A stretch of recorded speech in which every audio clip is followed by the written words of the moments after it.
স্বাগতম বন্ধুরা নতুন একটি এপিসোডে।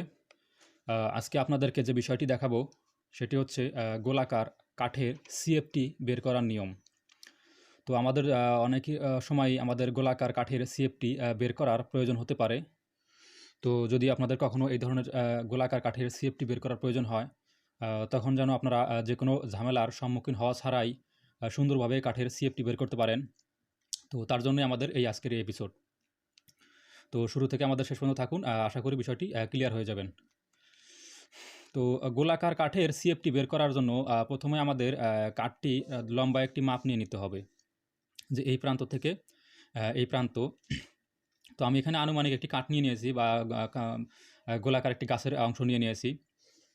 তো এটার আমি আনুমানিক একটা দৈর্ঘ্য ধরে নিলাম এইটার হচ্ছে এই প্রান্ত থেকে এই প্রান্ত পর্যন্ত এর দৈর্ঘ্য হচ্ছে 10 ফুট। 10 ফুট এটা আমরা একটা আনুমানিক দৈর্ঘ্য ধরে নিলাম। তো আপনাদের কাঠের যে দৈর্ঘ্য থাকবে আপনারা সেই দৈর্ঘ্যটাই এখানে দিয়ে দেবেন। এখন এখানে আমাদের প্রথম কাজ গেল, আমরা এখানে লম্বালম্বি একটা মাপ নিয়ে নিলাম। এরপরে আমাদের যে দ্বিতীয় যে কাজটি করতে হবে, এই গোলাকার কাঠটি সবসময় সব জায়গায় সমান গোলাকার হতে নাও হতে পারে। কোনো জায়গায় চিকন, কোনো জায়গায় মোটা, তো বিভিন্ন জায়গায় বিভিন্ন রকম হতে পারে। তো এটার জন্য আমাকে কী করতে হবে, এই কাঠটির 3টি মাপ নিতে হবে। প্রথমে আমরা শুরুতেই আমরা এইখানে একটা মাপ নিব, যে চতুর্পাশ দিয়ে ঘুরিয়ে, যেটাকে পরিধি বলে। ধরুন আমরা এই দিক দিয়ে একটা ঘুরিয়ে একটা মাপ নিলাম এই দিক দিয়ে। তো এখানে একটা আমরা আর মাঝখানে একটা মাপ নেবেন এরকম করে চতুর্পাশ দিয়ে ঘুরিয়ে, আর এই শেষে একটা মাপ নেবেন। তো 3টি এরকম করে মাপ নেবেন এবং 3টি মাপেরই গড় বের করবেন। তো আমি এখানে আনুমানিকভাবে ধরে নিলাম যে প্রথম যে আমাদের মাপটি আমরা নিলাম, এর যে ইঞ্চিতে আমরা পেলাম 72 ইঞ্চি। 72 ইঞ্চি এটা আমরা ফিট স্কেলে ফিট যে ফিতা রয়েছে সেটা মাপ দিলাম, যেখানে 72 ইঞ্চি আমাদের বের হইলো। এবং দ্বিতীয় যে মাপটি নিলাম মাঝখানে, এখানে আমাদের বের হলো ধরে নিলাম 60 ইঞ্চি বের হলো, 60। এবং তৃতীয় যে আমাদের সর্বশেষ যে মাপ রয়েছে পরিধির গোলের, তো সেখানে ধরে নিলাম এখানে আমাদের 48 ইঞ্চি বের হলো। আপনাদের যেটা মাপ দিয়ে যেটা বের হবে আপনারা সেটাই ধরে নেবেন। তো আমি এটা একটা আনুমানিক মাপ নিলাম। তো এখন আমাদের যে এই গোলাকার অংশের যে পরিধির যে মাপ নিলাম, 3টি মাপের জায়গায় কিন্তু 3 রকমের আমাদের এখানে আসলো, ফলাফল চলে আসলো। তো এখন আমাদের 3টি ফলাফল থেকে আমাদের গড়ে একটি ফলাফল নিতে হবে।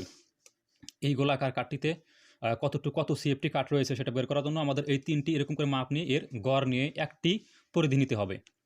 তো এখন আমরা সেটা বলতে পারি যে এই কাঠের গড় পরিধি আমরা দেখি কত আসে। এখন তার আগে এখানে আপনাদের আরেকটি বিষয় বলে রাখি, যে আমাদের যেহেতু আমাদের এই হিসাবটি ফুটে করতে হবে, আমি কিন্তু এখানে গোলাকার কাঠের মাপার সময় এখানে ইঞ্চিতে নিয়ে নিয়েছি, কারণ সবসময় ফুটে নাও মিলতে পারে। তো মানে ইঞ্চিতে নিয়ে নিয়েছি। তখন এই ইঞ্চি থেকে আবার প্রথমে আমাদের কী করতে হবে, ফুটে নিয়ে যেতে হবে। এখন ফুটে নিয়ে যাওয়ার নিয়ম হচ্ছে যে এই ইঞ্চিগুলোকে আমাদের 12 দিয়ে ভাগ দিতে হবে। তাহলে আমি প্রথমে এই কাজটি করে নেই, যেহেতু আমাদের লম্বালম্বি আছে 10 ফিট, আর এই মাপগুলো আমাদের ইঞ্চিতে আছে। তো এই ইঞ্চিগুলোকে আমরা প্রথমে ফুটে নিয়ে যাই। তো তাহলে 12 দিয়ে একটা একটু করে ভাগ করি। তাহলে প্রথমে 12কে যদি আমরা 72কে যদি আমরা 12 দিয়ে ভাগ করি, 72 ভাগ 12, তাহলে হচ্ছে আমাদের এটা আসবে 6 12 72, অর্থাৎ 6 ফুট। আমরা কিন্তু একটি মাপ পেয়ে গেলাম 6 ফুট। দ্বিতীয়টি আসে 60। 60কে যদি আমরা যদি 12 দিয়ে ভাগ দেই, 60 ভাগ 12, তো এখানে আসবে আপনার 5 ফুট। 5 ফুট।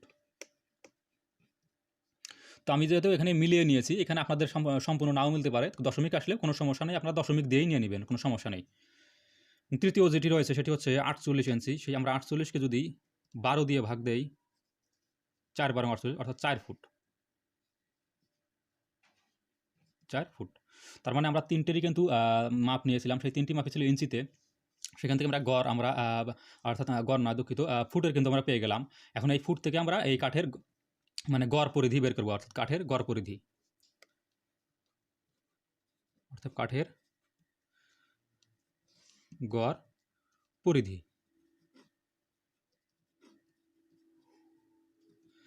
এখন কাঠের গড় পরিধি বের করার জন্য আমাদের প্রথমে যে মাপটি রয়েছে সেটা ছিল কয় ফুট? 6 ফুট। এরপরে ছিল আমাদের দ্বিতীয় মাপটি ছিল 5 ফুট। এরপরে আমাদের তৃতীয় মাপটি ছিল 4 ফুট। যেহেতু আমরা 3টি মাপ নিয়েছি, সুতরাং আমরা এখানে 3 দিয়ে ভাগ করব। এখন 5 আর 6 আর 4 এই 3টে যোগ করলে হবে কত? 15। তো আমরা এখানে 15 দিয়ে দিলাম, আর একে ভাগ করব 3 দিয়ে। তার মানে অর্থাৎ এখানে হচ্ছে আমাদের পরিধি হচ্ছে 5 ফুট, যেহেতু আমরা সবগুলো ফুটের হিসাব, এখানে পরিধি আসলো আমাদের 5 ফুট। তো এই কাঠটির আমরা একটি গড় পরিধি পেলাম, আর আমাদের একটি দৈর্ঘ্য কিন্তু আমাদের আছে 10 ফুট। তো ফুটের হিসাবেও সে একই নিয়ম, যদি আপনাদের যদি দশমিক চলে আসে, ধরেন এমন আসলো যে 10 ফুট 8 ইঞ্চি, তো 10 ফুট তো থাকলেও সেই 8কে আপনারা 12 দিয়ে ভাগ দিবেন, ভাগ দিয়ে যেটা আসে সেটা 10-এর সাথে দশমিক দিয়ে বসিয়ে দিবেন। ধরুন এরকম 10.50 বা 58 এরকম করে আপনারা ফুটে নিয়ে নেবেন হিসাবটা। তো আমরা কাঠের গড় পরিধি পেয়ে গেলাম। কাঠের আমাদের দৈর্ঘ্য রয়েছে, তো এখন আমরা সেই কাঠের এখানে কত সিএফটি কাঠ রয়েছে সেটি সূত্রের মাধ্যমে আমরা এখন কাঠ বের করব। তো সূত্রটি হচ্ছে, কাঠের সিএফটি বের করার সূত্রটি গোলাকার কাঠের, সেটি হচ্ছে লিখে দিচ্ছি। সূত্রটি হচ্ছে এটি সূত্র।